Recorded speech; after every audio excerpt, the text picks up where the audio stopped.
Entonces, es uno de los cánceres silenciosos también dentro del abdomen y que son de comportamiento silencioso.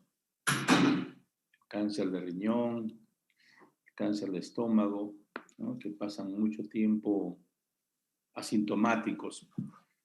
Quizás su localización intraabdominal lo hace un poco más difícil el diagnóstico, no así el caso, por ejemplo, de riñón de los niños, que se conoce como nefroma o tumor de Wilms, que es un cáncer embrionario, ¿no? Entonces, como es un cáncer embrionario, tiene un desarrollo más rápido que el cáncer renal, ¿no?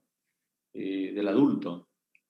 El tumor de Wilms es un tumor que remeda ese crecimiento embrionario, ¿no? Como tiene el embrión, el feto, que en 9 meses llega a pesar 3 a 4 kilos. Y entonces es uno de los tumores que afecta a los niños y que llegan rápidamente al diagnóstico por la masa tumoral que se aprecia, ¿no? En el momento de que la madre higieniza el, el cuerpo del bebé, ¿no? Entonces toca el abdomen y puede visualizar la masa tumoral. Esto no ocurre con el adulto, ¿no? Porque evidentemente su crecimiento es más lento, más moderado, pasan algunos años y es más difícil poder palparlo, ya que el abdomen es más globoso, ¿no? Entonces, en ese sentido, no es lo mismo el hipernefroma o tumor de Wills de los niños que el cáncer renal. Entonces, muchas veces, una de las manifestaciones más importantes de cáncer de riñón es la hematuria, ¿no? Esa orina con sangre que a veces nos relatan nuestros pacientes. Por supuesto, hay otras causas benignas también de hematuria que hay que barajar, ¿no? Desde una infección ureteral, ¿no? Vesical, hasta una litiasis renal podría generar también una hematuria, ¿no? Y no pensar, ¿no? En lo más grave que es el cáncer de riñón. Pero como estamos nosotros queriendo tener algunos datos, algunos signos, la hematuria es un signo, de sospecha de que pueda ser un cáncer de riñón, sobre todo si agregamos la edad, ¿no es cierto? Es más frecuente entre 50 y 70 años, ¿no? Si agregamos también el sexo, ¿no? Podríamos tener ya algunos factores que si no tiene disuria, si no tiene polaquiuria, ¿no es cierto? Que es característico de las infecciones bajas, entonces nos sospechamos más en un cáncer renal, ¿no es cierto? Si no tiene fiebre, por ejemplo, ¿no? Todos estos datos como que nos ayuda a nosotros a pensar que estamos frente a un cáncer de riñón.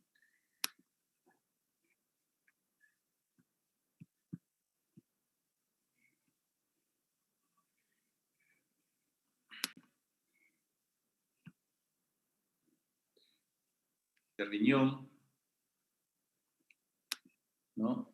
Uno de los cánceres que afecta, ¿no? A cualquiera de los riñones que están ubicados, ¿no?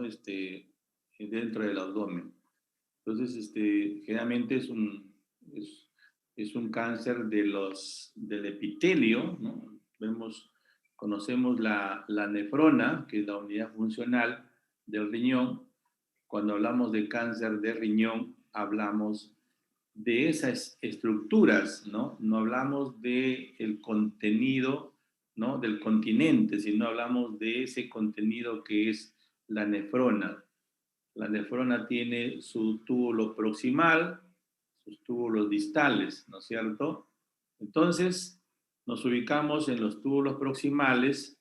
En ese epitelio de esos túbulos aparece esta transformación, esta mutación de las células, ¿no es cierto?, que conforman el epitelio. Basta una célula que mute, ¿no?, que sea alterada genéticamente o a través de alteraciones que sufre después la célula por mutaciones, por agentes mutágenos, ¿no es cierto?, químicos o lo que queramos denominar. Esta célula comienza a replicarse de forma desordenada, incontrolada, ¿no?, para generar lo que se llama el cáncer, ¿no?, el cáncer renal. Entonces, cada vez que hablamos de carcinoma de células renales, nos estamos refiriendo a ese epitelio que forma la nefrona, ¿no? La nefrona es la unidad funcional más importante en nuestro riñón. Entonces, nos ubicamos ya en ese contexto. Entonces, ¿por qué hablar de cánceres de riñón? También es hablar de otros, aquellos que forman parte del continente donde están los sarcomas, ¿no es cierto? Los sarcomas de riñón también. Pero lo hemos separado y vamos a hablar solamente de los carcinomas que afectan al nefrón. Entonces, ¿qué son los más frecuentes? Por supuesto, son son los que más se presentan dentro de nuestro cuerpo.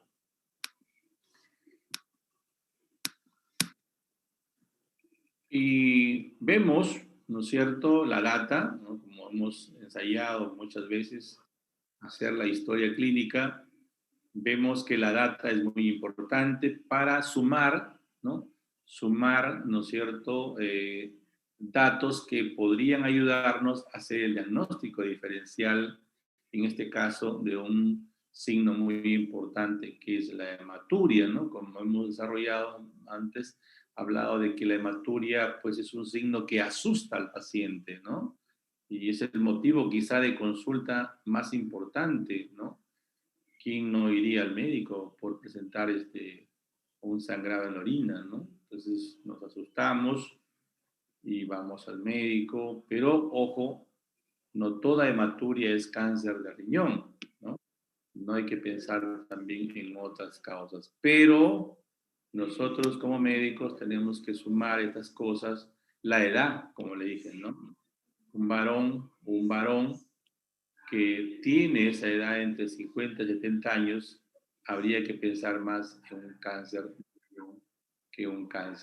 que un problema infeccioso o que un problema vesical.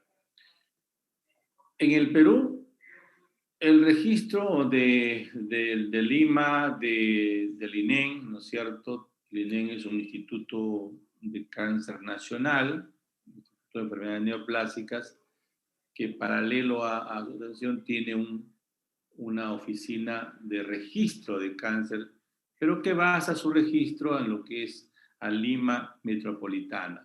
No tenemos un registro nacional, ¿no?, que también hable de las provincias. Entonces, ese registro dice que aproximadamente 1.85 por 100.000 habitantes, ¿no? Una estadística más o menos que representa lo que dice a nivel mundial que el cáncer de riñón está entre 2 por 100.000 habitantes. Entonces es importante que nuestro registro también presenta algo similar, ¿no? Y como hemos dicho, los varones son los más afectados, ¿no es cierto? Y también hay que hablar, nuestra cruda realidad es que los casos se vienen diagnosticando en estadios muy avanzados, ¿no? Muy avanzados. ¿Por qué? Porque, como acabo de decirle, sus síntomas son muy larvados, ¿no? Son muy larvados, es una patología que está dentro del abdomen, ¿no? Y si el abdomen es obeso, es mucho más difícil poder palparlo. Y cuando ya aparecen los síntomas como la hematuria, ¿no es cierto? Como la lumbalgia, o sea, el dolor lumbar, ya estamos hablando de una enfermedad totalmente avanzada. Y cuando ya hablamos de enfermedad avanzada, estamos hablando de un pronóstico desfavorable, porque los tratamientos que aplicamos al cáncer de riñón en ese momento, ¿no? Que ya no es cirugía, ¿no? Es la quimioterapia con resultados que son bastante negativos, ¿no? Entonces, en este sentido, es importante hacer los chequeos, ¿no? El chequeo médico, ¿no? Todo paciente a esa edad mínimo debe empezar con una ecografía abdominal, ¿no? Una buena ecografía abdominal es un estudio que no es muy caro y que nos puede dar información de cómo están nuestros riñones, ¿no? A veces esta patología, este cáncer es diagnosticado en forma accidental, ¿no? Así, a veces por otras molestias estudiamos al paciente, ¿no? Ya sea mujeres o varones, los estudiamos, pedimos tomografías por algunos dolores, algunas molestias, algunas epigastralgias, ¿no es cierto? Pedimos una tomografía y sospecha que el informe nos dice que hay un tumor, ¿no es cierto?, en el riñón derecho e izquierdo y que el paciente nunca consultó por eso, sino que es un hallazgo de ese estudio y que, por supuesto, nos está hablando de un tumor que todavía no da síntomas, está dentro del riñón y entonces es un tumor altamente curable cuando se lo somete a los procedimientos quirúrgicos. Entonces, fíjense que una ecografía simple es importante para poder llegar a tener una sospecha de diagnóstico frente a este cáncer abdominal. Entonces hay que pedir, ¿no? Como chequeo a los mayores una ecografía de abdomen para ver cómo está dentro, tener una idea general de lo que pueda estar pasando dentro de su abdomen, ¿no? Bien, en cuanto a las causas, ¿no es cierto? Ya hemos mencionado por qué todos estos metales están siempre dentro de los factores etiológicos, ¿no? Y que en suma también tienen que ver con otros tipos de cánceres, ¿no? Los problemas cromosómicos, como hemos visto ya en el tumor de Wills, ¿no? Que es un tumor que viene ya con una carga genética heredable, ¿no? Donde hay aberraciones cromosómicas. También hablar que en este caso hay problema con los genes supresores, ¿no? Aquellos que se encargan de controlar ese crecimiento no controlado de las células, ¿no? Sabemos muy bien que las células se reproducen, ¿no? Pero por una acción de tipo hormonal, pero por el otro lado tenemos algunos genes que se encargan de controlar ese crecimiento, ya sea generando apoptosis, ¿no es cierto? O inhibiendo ese crecimiento para que no se desarrolle en forma mayoritaria y de esa manera haya un balance, ¿no es cierto?, entre las células que nacen y las células que mueren. Ese control, ¿no es cierto?, lo hacen los genes supresores. El tabaco, que ya sabemos que tiene más de 100, ¿no es cierto?, elementos que son vinculados a enfermedades y unas de ellos al cáncer. Entonces, eso ya hemos conversado en forma incansable.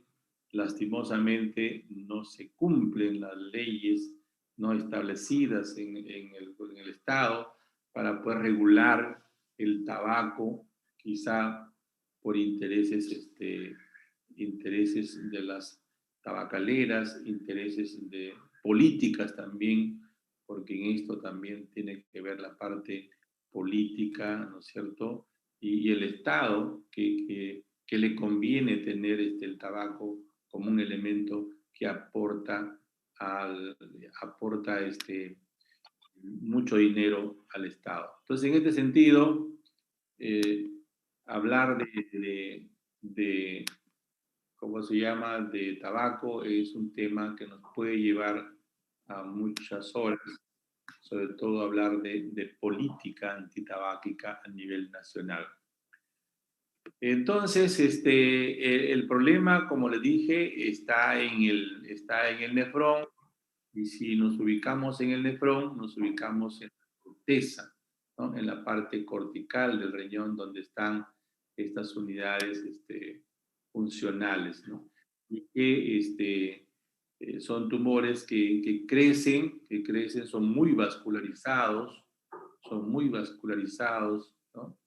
Y ese crecimiento a veces vascularizado obedece a una angiogénesis, es decir, este cáncer tiene como principio también la formación de vasos, angiogénesis, de ahí que se ha estudiado muchísimo, ¿no? Los factores epidermoides, endoteliales, que favorecen la neovascularización, ¿no? El cáncer tiene además un cerebro adicional que le permite crecer y alimentarse, ¿no? Porque no es fácil crecer en un medio donde no hay sangre.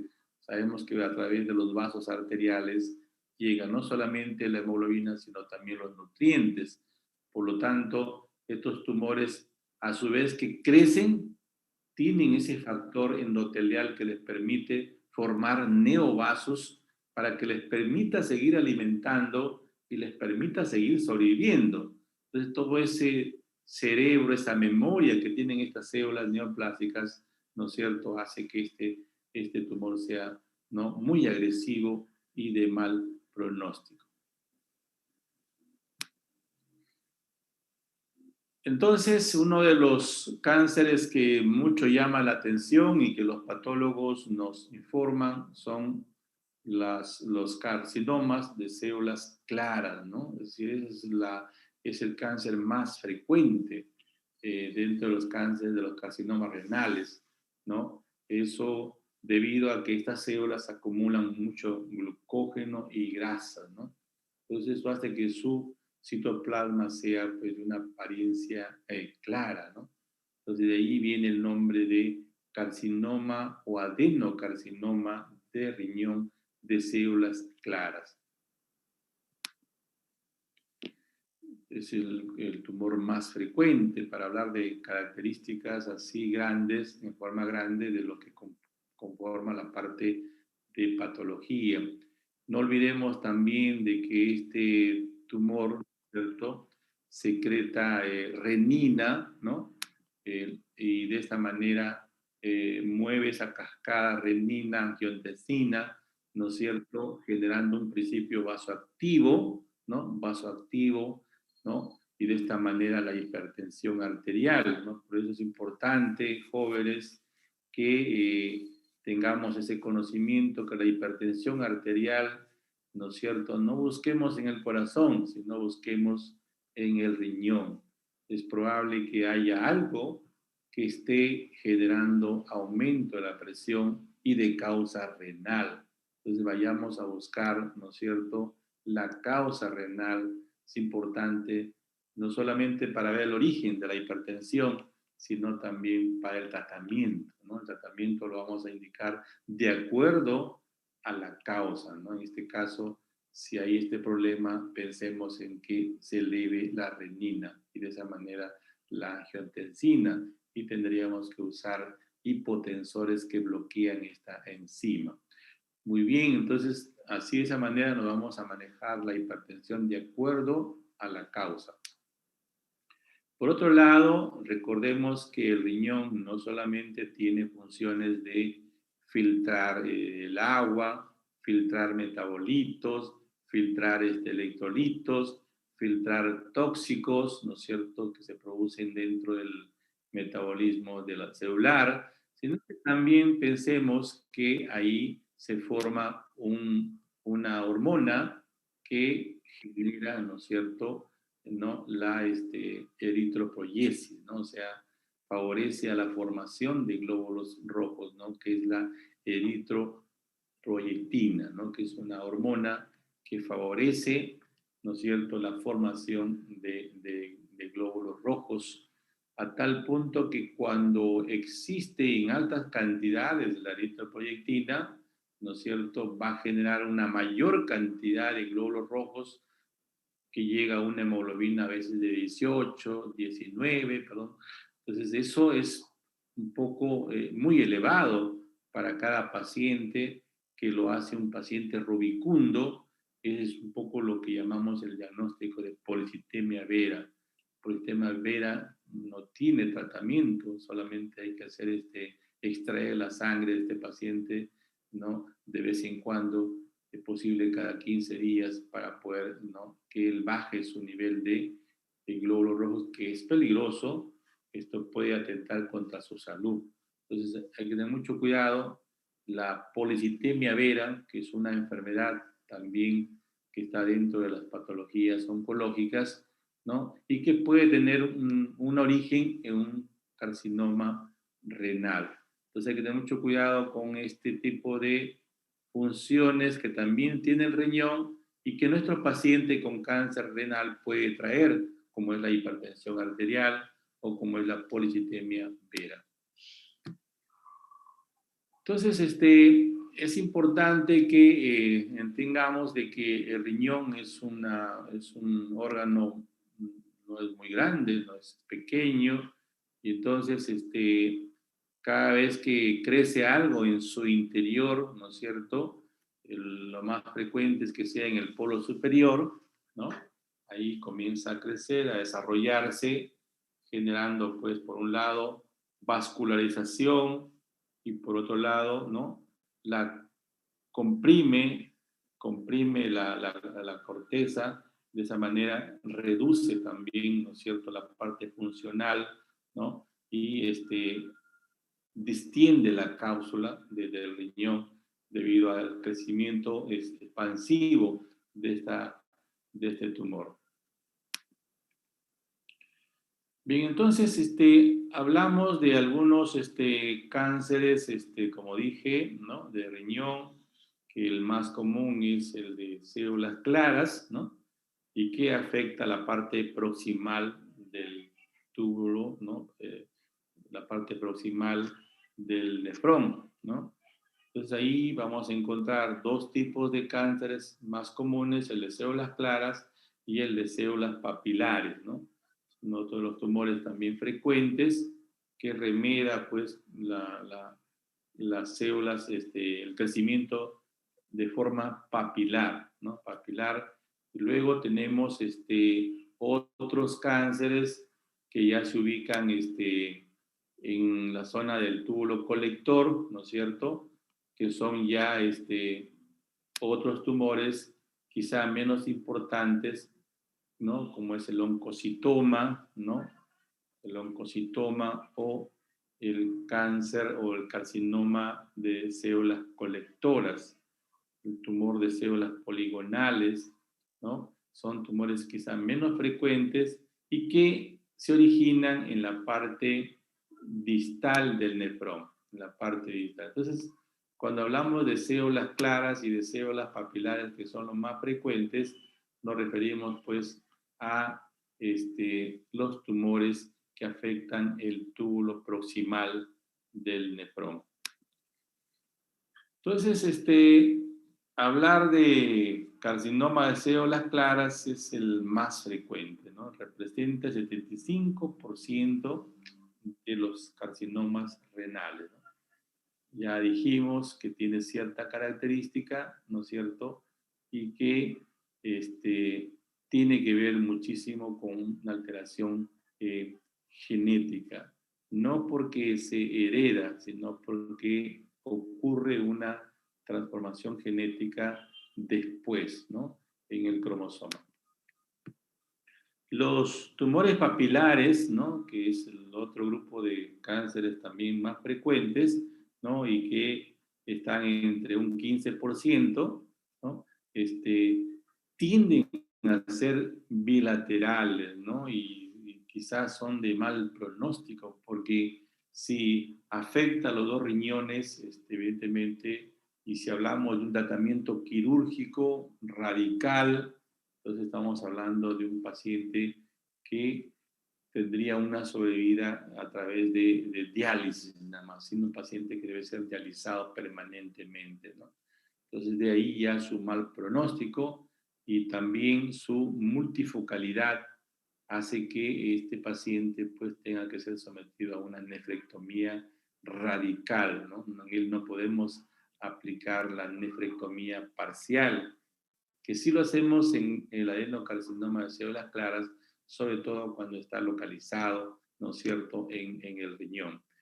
Y por otro lado, estos tienen que ver con la trisomía, ¿no? Es uno de los cánceres que está vinculado a la trisomía, ¿no? Entonces, en este sentido, es uno de los cánceres papilares que está en el túbulo proximal.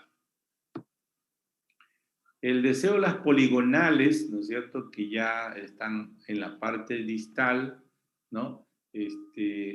Tiene un curso más, más indolente, ¿no? Más sarcomatoide.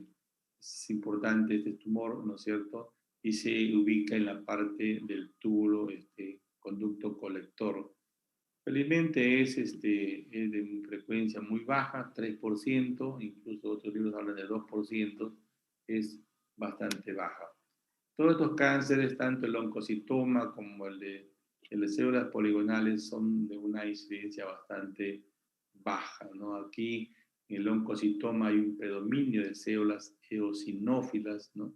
Y que son tumores que raramente dan metástasis. Entonces, a veces nos enfrentamos a tumores, a cáncer renales, ¿no?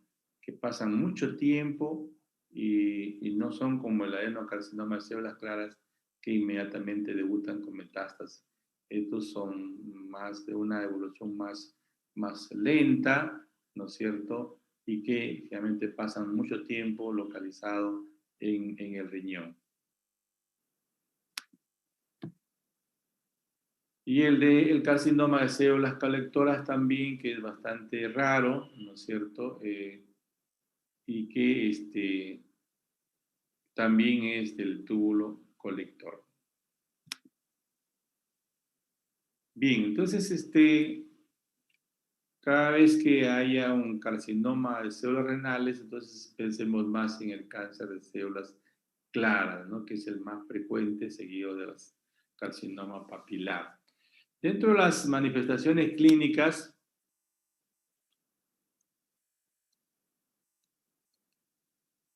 hay una triada clásica, ¿no? Que, como le dije, ya cuando aparece la triada clásica estamos hablando de un paciente con cáncer ya avanzado, ¿no? Como es el dolor, ¿no? Ese dolor lumbar, ese dolor que aparece en la parte posterior de la espalda, en la zona baja, ¿no es cierto?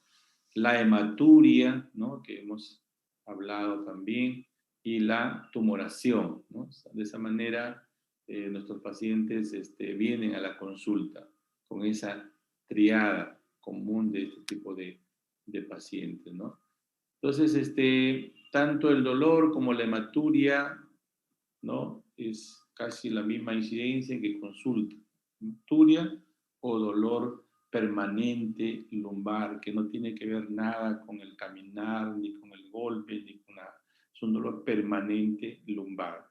Y la tumoración palpable es mucho más raro, ¿no? En el sentido de que por el abdomen, que realmente son globosos y difícil de poder palparlo, o que haya habido un examen de médico, ¿no? Y que hayamos podido detectar ese crecimiento.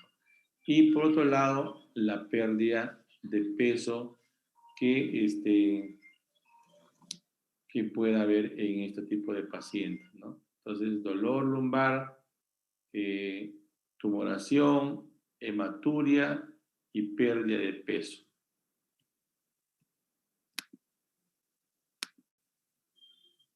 Bien, la clasificación siempre recomendada por la OICC, ¿no es cierto? Siempre considerando el TNM, que es el tamaño, el ganglio y la metástasis, ¿no? Aún vigente todavía, hablar de lo que es la parte del T1, ¿no? El T1, que es un tumor que pueda llegar hasta 7 centímetros de tamaño, ¿no? Hasta ahí es un T1, ¿no? Por supuesto, el 1 se divide en A y el B, ¿no? El 1 es el tumor que llega hasta 4 centímetros. Es importante esto para la parte quirúrgica, por ejemplo, ¿no es cierto? Si es la parte quirúrgica, la resección parcial del tumor renal se hace hasta T1A, perdón, ¿no? Es decir, hasta 4 centímetros. Todo eso se toma en consideración cuando queremos hacer una nephrectomía parcial. Un T2 ya el tumor mide más de 7 centímetros, ¿no? Pero aún está limitado al riñón. Un T3 ya se extiende ya hacia la cápsula y ya también encontramos alguna extensión hacia la vena renal, ¿no? Y un T4 ya es un tumor que prácticamente atraviesa la fascia, ¿no? Y ya está comprometiendo todo lo que es la glándula suprarrenal y todo lo que están órganos, la parte vecina, ¿no? Del riñón. Entonces, este es el momento a veces que diagnosticamos a nuestros pacientes en T4, ¿no? Cuando ya atravesó la fascia de Gerota, ¿no es cierto? Ya incluyó, es por eso que casi la mayoría de nefrectomías radicales incluyen las glándulas suprarrenales, ¿no? Incluyen las glándulas suprarrenales porque están comprometidas ya. Y lo que es ganglios linfáticos, ¿no? Es el N, entonces no basamos a veces ya en el compromiso de un solo ganglio o de más, ¿no? N1, N2. Y las metástasis a distancias es el M, generalmente las metástasis son a pulmón. Entonces ahí tenemos los 4 tipos de cánceres más comunes, ¿no? El de células claras, el de células papilares, el cromóforo y el carcinoma de túbulos colectores. Para el diagnóstico, ¿no es cierto? Y para el estadio es importante las imágenes, ¿no? Las imágenes, ya sea desde una ecografía, que es importante para poder tener la sospecha, y luego completar con una tomografía, ¿no? Una tomografía es recomendable la TEN, ¿no? Que es la espiral multicorte, con contraste y sin contraste a veces, porque a veces hay problemas, en este caso del riñón, que no tenemos una buena urea, una buena creatinina. Entonces muchas veces tenemos que hacerla sin contraste. Y recomendamos pues una tomografía desde que incluye tórax, abdomen y pelvis, ¿no? Porque sabemos que este cáncer metastatiza a pulmón. Entonces nuestras tomografías incluyen tórax, abdomen y pelvis con o sin contraste. Porque es importante para diagnosticar y es importante para ver el compromiso, ¿no es cierto? La extensión, ¿no? La contralateralidad del cáncer en el caso de los tumores papilares que son contralaterales, ¿no? Y además ver las metástasis también ganglionares, metástasis a distancia, ¿no? Entonces las tomografías son muy importantes para ubicar a nuestro paciente si está en la fase quirúrgica o directamente en la fase solamente quirúrgica digamos, de mantenimiento, perdón, de paliativa, ¿no?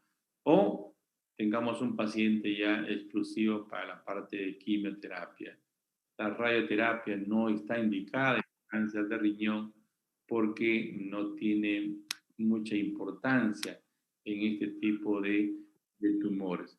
Entonces, como dije, desde una ecografía hasta una resonancia, ¿no? Son las alternativas que tenemos para definir el diagnóstico, para definir si está comprometida la vena, los ganglios, para ver si hay este compromiso de las suprarrenales, y etcétera, etcétera. Entonces, tenemos estudios para empezar a diagnosticar el cáncer de riñón. Por otro lado, también tenemos la parte de laboratorio, ¿no es cierto?, donde vamos a analizar la orina, quizá buscar las células en el sedimento urinario, células que descaman del riñón y que pueden aparecer dentro de la orina. Pues es importante pedir una citología, ¿no?, de las células que se excretan en la orina. Y eso se hace mediante una orina de 24 horas. Tenemos que guardar la orina, sedimentar y pedir un estudio citológico. Por ahí podemos hacer el diagnóstico o confirmar el diagnóstico, ¿no? Sería más sencillo que hacer un procedimiento cruento, ¿no? Como es la biopsia con aguja fina o aguja gruesa que hacemos para llegar al riñón y poder tomar una biopsia. Entonces es importante que tomemos también conocimiento que en la orina podemos detectar las células que vienen del riñón, ¿no es cierto? Y que la podemos analizar. Para eso, en una orina de 24 horas, pedimos el estudio del sedimento o lo que se llama un block cell, ¿no? Es decir, que ya centrifugado, el patólogo nos puede dar mayor información que un Papa Nicolau de la orina simple, ¿no?, que es un análisis más sencillo. En la parte de laboratorio también es importante las modificaciones que pueden haber en el hemograma. Como les dije, la eritropoyetina aumentada en el carcinoma renal genera un aumento de los glóbulos rojos, lo que se llama una policitemia vera, ¿no? Entonces, es importante el manejo, el conocimiento de esto para lo que es el diagnóstico, porque el carcinoma renal se acompaña de politemia vera muchas veces, o también para el tratamiento que hay que hacer al paciente, ¿no? Entonces, la mayoría de nuestros pacientes, una vez que ya hemos localizado ecográficamente o tomográficamente o a través de una resonancia, tenemos que confirmar el diagnóstico, ¿no? Con una biopsia con aguja fina o aguja gruesa, guiada, ¿no?, que es lo que más se pide, guiada por una tomografía, ¿no? Es importante porque el riñón es retroperitoneal y entonces es lumbar, está muy pegado a la parte posterior y es más accesible a una biopsia, ¿no es cierto?, a través de la zona lumbar.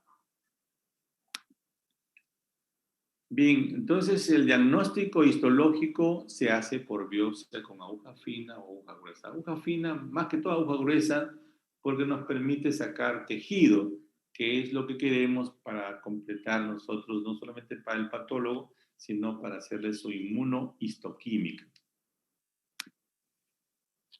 Fíjense, hablar de pronóstico, hablar de sobrevida, 5 años, este cáncer siempre ha sido pronóstico fatal, ¿no es cierto? Porque es muy agresivo, da metástasis pulmonares, rápidamente se convierte en estadio 4, ¿no es cierto? Donde prácticamente cogemos a la quimioterapia como una alternativa terapéutica y al final nos damos cuenta que la quimioterapia no tiene muchas respuestas en este tipo de cáncer.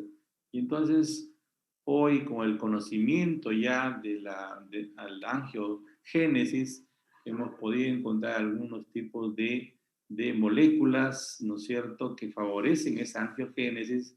Ya identificadas esas moléculas, se han fabricado ya eh, citostáticos biológicos, ¿no es cierto?, dirigidos hacia esas moléculas, ¿no es cierto? Es la quimioterapia, ¿no es cierto?, biológica dirigida ya, ¿no? O target que se conoce, hacia la alteración, la molécula mutada, ¿no? Entonces eso ha mejorado muchísimo el pronóstico en los pacientes hoy en día, que con este tipo de tratamientos, ¿no es cierto?, no solamente ellos, sino también el manejo inmunológico ahora del cáncer se conoce muchísimo. Se ha desarrollado la parte inmunológica en el melanoma, porque ahí se ha encontrado mucho, mutación que tiene que ver con genes, y entonces ese mismo desarrollo se ha aplicado a riñón, y por ahí se están consiguiendo mejores resultados hoy en día. Entonces, esto es una tasa de sobrevivencia, ¿no es cierto?, de acuerdo a los estadios, ¿no? Un estadio más temprano, por supuesto, tiene un mejor pronóstico que estadios 3 y 4, que es lo que estamos recibiendo hoy en día, tumores más avanzados y con un pronóstico más bajo, ¿no? Entonces, ese es el crecimiento, ¿no es cierto?, del cáncer de riñón, que va desbordando la zona donde nace para llegar incluso a meterse dentro de las venas renales y luego viajar a los pulmones. El tratamiento, entonces, jóvenes, es quirúrgico, el tratamiento más importante a que es sometido este paciente, por supuesto, frente a los tumores T1 y T2, ¿no?, que son los tumores que realmente podemos ofrecer algún tipo de tratamiento quirúrgico y que puede hacerse a través de de un tratamiento laparoscópico, ¿no es cierto? Puede ser una nefrectomía parcial, como le dije, si se trata de un T1A, ¿no?, un tumor que no llega a los 4 centímetros, pero si ya es un B, ¿no es cierto?, se tiene que hacer una nefrectomía radical con todo vaciamiento ganglionar, incluyendo vena, incluyendo glándulas suprarrenales, ¿no? Igual que el T2, ¿no? En cuanto al T3, T4, donde todavía se emplea la nefrectomía radical, que es más, ¿no?, de tipo paliativo, sobre todo por el sangrado que genera esta patología, a veces sangrados masivos, ¿no?, y que puede generar la muerte de nuestro paciente, porque ustedes saben que el sangrado agudo, ¿no?, genera una anemia aguda o una descompensación inmediata y un shock hipovolémico que puede generar la muerte del paciente. Entonces, no es una anemia crónica, sino una anemia aguda que puede compensar a nuestro paciente y ser sometido inmediatamente a una nefrectomía radical, pero de tipo paliativo. Entonces, eso es lo que se recomienda, ¿no es cierto?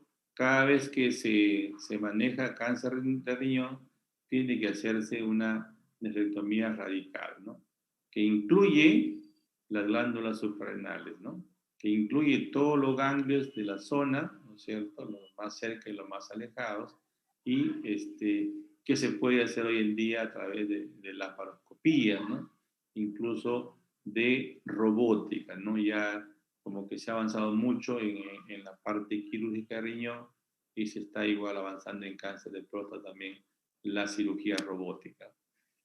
Entonces, hay que también conocer los riesgos de la cirugía, ¿no?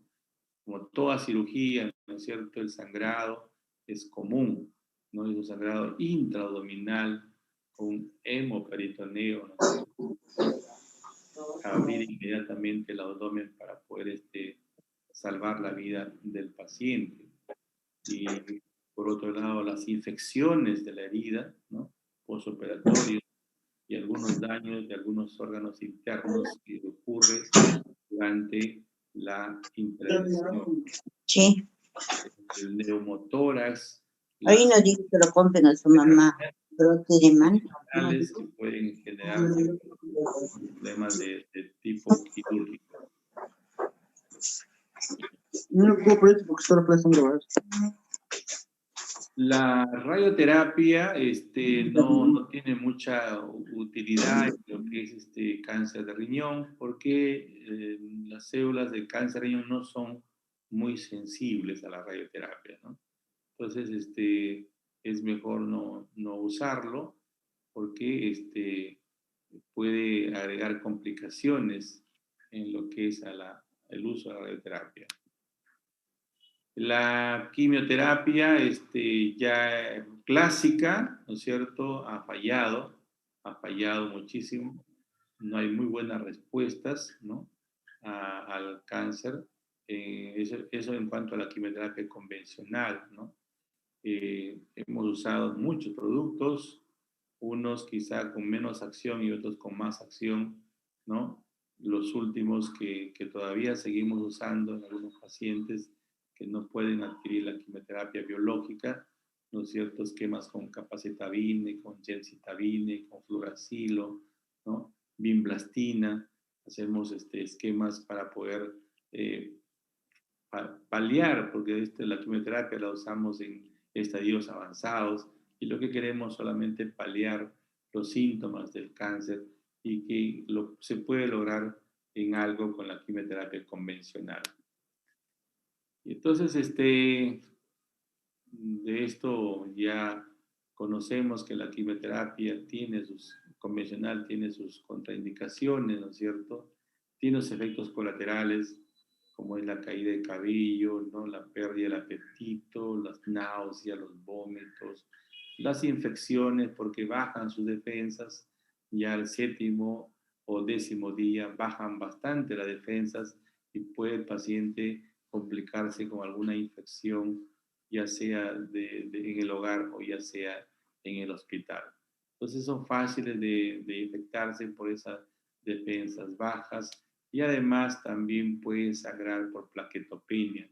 Entonces hay que estar atento cada vez que hacemos quimioterapia de estos efectos colaterales que nuestro paciente tiene que saber para asistir nuevamente al médico y poder diagnosticar a tiempo y que no descompense, ¿no? En esos tiempos que no se ve el médico, no se ve el paciente, que es cada 21 días.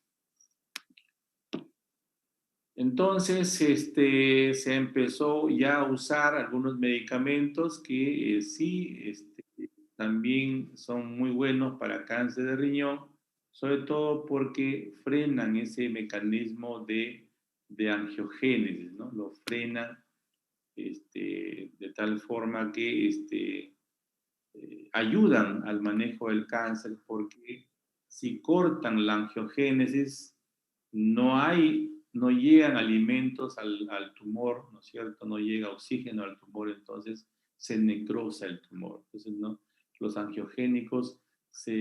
antiangiogénicos se han convertido en medicamentos hoy en día de mucha utilidad en carcinoma renal.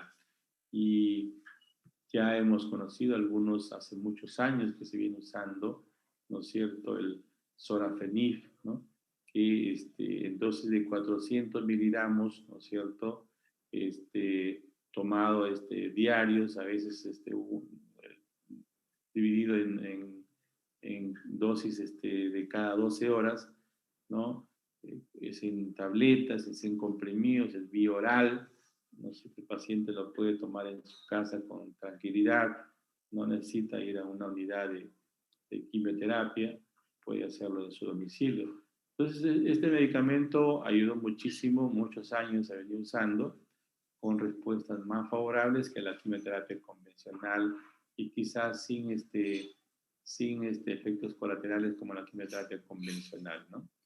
Entonces, pero sí se agregaron otros tipos de efectos colaterales, como son las infecciones en la piel, como es el aumento de la presión arterial y como es las ampollas, ¿no? Que aparecen en las palmas de los pies y de las manos, ¿no? Es una enfermedad ampollar que característico es del uso del sorafenib. El sunitinib también, otro medicamento que se usa en estos pacientes, ¿no? Sí actúa sobre las tirosinquinasas, ¿no? De esa manera, muy parecido al sorafenib. Entonces, se usa mucho, ¿no? También es tabletas, ¿no? Y una dosis de 50 miligramos diario, ¿no? Por 4 semanas consecutivas, seguida de 2 semanas de descanso, ¿no? Eso es importante para abarcar un ciclo de 6 semanas. Los efectos secundarios también que se presentan en este tipo de medicación son las náuseas, los vómitos y también tenemos problemas en la piel, ¿no? aparecen algunas llagas en la boca, tipo úlceras, ¿no es cierto? Tipo aftas, que hacen que los pacientes tengan muchas molestias, sobre todo al tragar. Y, por supuesto, la disminución de los glóbulos rojos y blancos que hay que tener presente por las complicaciones infecciosas que pueda generar el uso de este medicamento. Ya se han venido usando algunos otros, ¿no? Como el temsirolimus, que también tiene una función muy importante, es endovenoso, ¿no? También se está usando. El everolimus también se está usando, ¿no? Es vía oral, ¿no? Y con sus efectos colaterales que tienen estos medicamentos, como son las náuseas, los vómitos, las diarreas, ¿no? Y ese sarpullido que aparece en la piel, ¿no? Manchas rojitas, cabeza de alfiler que llenan la piel, que es característico de efecto colateral de este tipo de medicamento que es el everolimus. Y ya hay un anticuerpo también que se usa, que es el bevacizumab, famoso Avastin de Roche, que se viene usando muchísimo en cáncer de riñón. Por supuesto, es vía endovenoso, ¿no? Y que también hay que estar vigilantes de los efectos secundarios, ¿no? Como es el sangrado, ¿no? El aumento de la presión, hay que estar controlando la presión en estos pacientes a la hora que se está aplicando y el sangrado, ¿no es cierto?, que puedan generar. El pasopaptinib, ¿no? Que también es otro anticuerpo, ¿no? Que sí ya viene vía oral, ¿no? Una vez al día, de mejor o fácil de usarlo, ¿no es cierto? También tiene los efectos colaterales, náuseas, diarreas, dolor de cabeza, ¿no? Y vigilar siempre la presión arterial también que se eleva. El axitinib también vía oral, ¿no? Es un medicamento que se está usando, ¿no es cierto? También náuseas, vómitos, ¿no? Pérdida de apetito, cambios en la voz y el famoso síndrome ampollar de manos y pies, que hay que estar atentos. Entonces, ya hay hoy en día el uso de los target, ¿no es cierto? Y de los anticuerpos monoclonales como tratamiento del cáncer de riñón, y eso ha mejorado muchísimo el pronóstico de los pacientes, sobre todo que ya en estadio 3 y 4 son estadios avanzados. Bien, eso les traía de cáncer de riñón, que es uno de los cánceres que la verdad todavía es uno de los cánceres que hay que hacer tamizaje, ¿no? Que hacer el tamizaje, que hay que hacer chequeo, ¿no? Diagnóstico precoz, de acuerdo a la edad, de acuerdo al sexo, hay que empezar a pedir ecografías de abdomen, ¿no? No hay que esperar la triada, porque cuando aparece la triada ya el paciente está avanzado, ya disminuye, ¿no? Empobrece su pronóstico. En este sentido, joven, hay que estar sospechando siempre este tipo de cáncer que es frecuente en nuestra región y a nivel nacional. ¿Alguna consulta, alguna pregunta que quisieran alcanzar?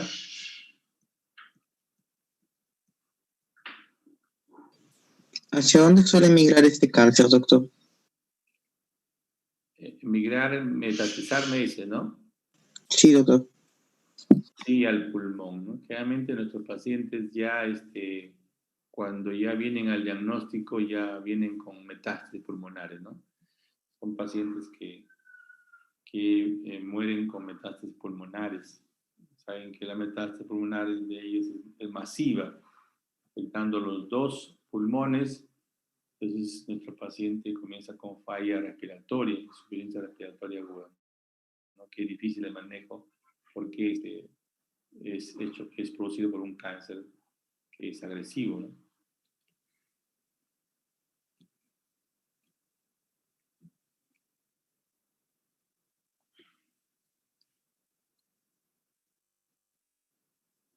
¿No hay más preguntas, jóvenes? Doctor, ¿es más frecuente en hombres o en mujeres? En hombres es más frecuente que en mujeres, ¿no? Los que conozco, hasta ahora no hemos operado ninguna mujer con cáncer renal, ¿no? Es más raro. Generalmente han sido varones, la mayoría de personas que se operan con cáncer renal, ¿no?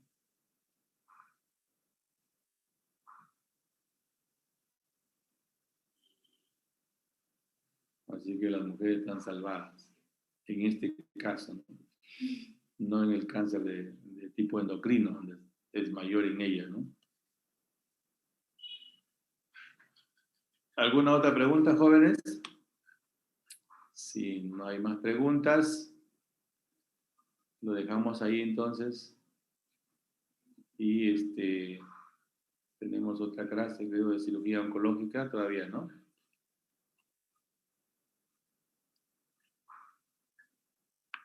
Bien. Esa clase es para el 2, creo, doctor. Sábado 2.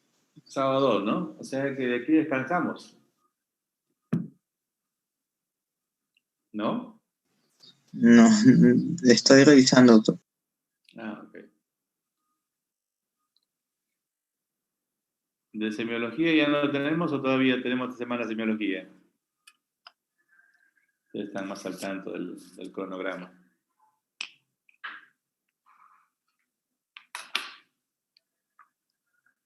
De medicina Todavía nos falta el bloque de neurología.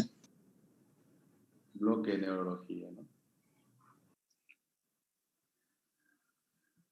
Muy bien, chicos. Que pasen un buen fin de semana. Y bueno, a estudiar y protegerse, pues, protegerse de esta situación en que estamos, ¿no? Mascarilla, por favor. Ya no se puede salir ahora, está llena la calle, está peligrosa la calle en este momento. Ya no hay respeto, no hay distanciamiento, se baja la mascarilla,